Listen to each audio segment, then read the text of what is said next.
Friends, నిజమైన ఆనందం ఎక్కడ ఉంది? నిజమైన ఆనందం అనేది ధనం, వస్తువు లేదా హోదాలో ఉండదండి. అది మన ఆలోచన విధానం, సంతృప్తి, స్థితప్రజ్ఞతతో మాత్రమే ఉంటుంది. ఇది రమణ మహర్షి చెప్పిన కథ మనకు ఒక గొప్ప జీవన సత్యాన్ని గుర్తు చేస్తుందని చెప్పుకోవచ్చు. పరిస్థితులు మారినా మనసు మారకుండా ఉన్న దానిలో ఆనందాన్ని వెతుక్కోగలిగిన వారే నిజంగా జీవించగలరు. సుఖదుఖాలను సమానంగా స్వీకరించే మనస్తత్వమే జీవితాన్ని ప్రశాంతంగా, ఆనందంగా మారుస్తుందని చాలా చక్కగా చెప్పుకోవచ్చు. అయితే నేటి యాంత్రిక జీవితంలో ప్రతి ఒక్కరూ ఆనందం కోసం పరుగులు తీస్తున్నారు.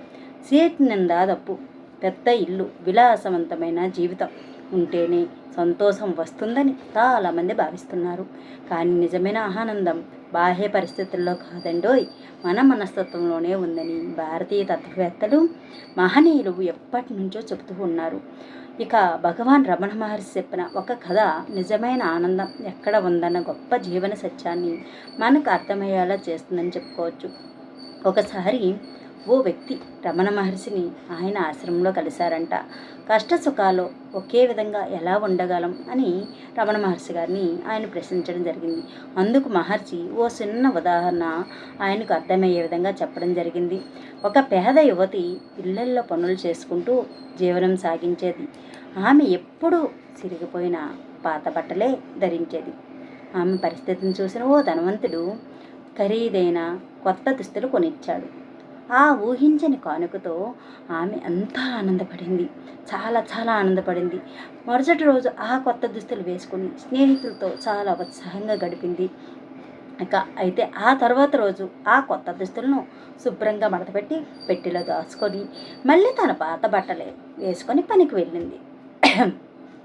ఆశ్చర్యకరమైన విషయం ఇక్కడ ఏంటంటే, ఆమె ఆనందంలో ఏమాత్రం కూడా తేడా లేదు. కొత్త బట్టలు వేసేటప్పుడు అదే ఆనందం, పాత బట్టలు వేసేటప్పుడు కూడా అదే ఆనందం. అది ఏ విధంగా వచ్చిందంటారు? తనకు తన బాహ్య ఆనందం కన్నా ఆంతరంగిక ఆనందం చాలా ముఖ్యమైనది తెలిసిపోయింది. కొత్త బట్టలు వేసుకున్న రోజున ఎంత సంతోషంగా ఉన్నా పాత బట్టలు వేసుకున్నప్పుడు అంతే ఉల్లాసంగా ఉంది. కాబట్టి ఈ కథ ద్వారా రమణ మహర్షి చెప్పిన సందేశం ఏంటంటే, మన ఆనందం వస్తువులపై ఆధారపడకూడదండి. పరిస్థితులు మారినా మనసు స్థిరంగా ఉండాలి. మనసు అనేది స్థిరంగా ఉండాలి. సాధారణంగా మనిషి సుఖాన్ని వెంటనే అంగీకరిస్తాడు, కానీ కష్టాలు ఎదురైతే బాధ, నిరాశ, అసంతృప్తికి లోనవుతూ ఉంటాడు. ఇదే జీవితంలో చాలా సమస్యలకు కారణమవుతుందని చెప్పుకోవచ్చు. ఇతరులతో పోలికలు మనశ్శాంతిని దూరం చేస్తాయి. వాళ్ళు అలాగున్నారు, మనం ఇలా లేము, అలాగా లేము, ఏంటిది అని వాళ్ళు ఎప్పుడు ఆరోగ్యంగా ఆనందంగా ఉంటారు, మనం అలాగే ఎప్పుడు బయటికి వెళ్ళము. ఇలా ప్రతిదాన్ని ఒకరితో ఒకరం కంపేర్ చేసుకోకుండా ఉంటే మాత్రం వాళ్ళు ఎప్పటికీ ఆనందంగా ఉంటారండి. ఒకరికొకరం కంపేర్ చేసుకుంటే లైఫ్ అనేది ఎప్పుడు బాధలతో కూడి ఉంటుంది. మనకు లభించిన దాంతో సంతృప్తి పడేటట్లు ఉండాలి. ఇది మాత్రం చాలా సత్యమైన విషయం అండి. కాబట్టి మనం కూడా ఇలాగే జీవితంలో చాలా సమస్యలకు మనం బాధపడిపోతూ ఉంటాం కదండి. కాబట్టి ఇతరులతో పోలికలు మనశ్శాంతిని దూరం చేస్తాయి. మన మనశ్శాంతిని దూరం చేయడం తప్ప దానివల్ల వచ్చే ఉపయోగం అనేది లేదు అనుకోండి. మనం కూడా వాళ్ళలాగా ఉండాలంటే ఏం చెయ్యాలి అని ఆలోచించి అంతకన్నా బాగా అయ్యే విధంగా ఆలోచించాలి తప్ప బాధపడిపోతూ ఉంటే మనకు వచ్చేది ఏమి ఉండదు. కానీ దాన్ని ఎలా మనం మార్చుకుంటే అవుతుందనేది, వాళ్ళ లైఫ్ లాగా మనం కూడా బతకడం ఎలా అనేది అలా ఆలోచిస్తుండాలి. ఇతరులతో పోల్చుకోకుండా మన విలువలను కాపాడుకుంటూ జీవించడం వల్లే నిజమైన సంతోషం లభిస్తుంది. సహనం ఉంటేనే ఇది సాధ్యమవుతుందనే సత్యాన్ని మనం గుర్తుపెట్టుకోవాలి. ప్రతి మనిషికి అవసరాలు ఉంటాయి, అలాగే కోరికలు ఉంటాయి. కానీ ఈ రెండింటి మధ్య తేడాను గుర్తించలేకపోవడమే చాలా సమస్యలకు మూలమని చెప్పుకోవచ్చు. అవసరాలు అనేవి పరిమితమైనవి, కోరికలు అపరిమితమైనవి.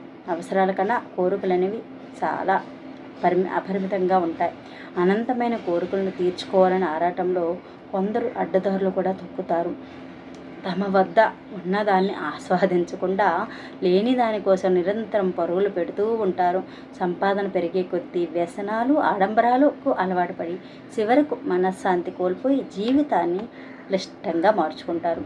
జీవితంలో విజయం సాధించడం గొప్ప విషయమే, కానీ విజయం ఒక్కటే సంతృప్తిని ఇవ్వదు.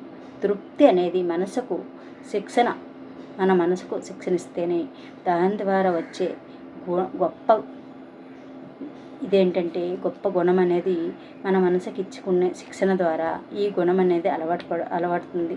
సో ఈ విధంగా మన సంతృప్తిగా మన జీవితాన్ని సాగదీసుకుంటే ఎప్పటికీ జీవితం అనేది ఆనందంగా ప్రశాంతంగా ఉంటుందని చెప్పుకోవచ్చు.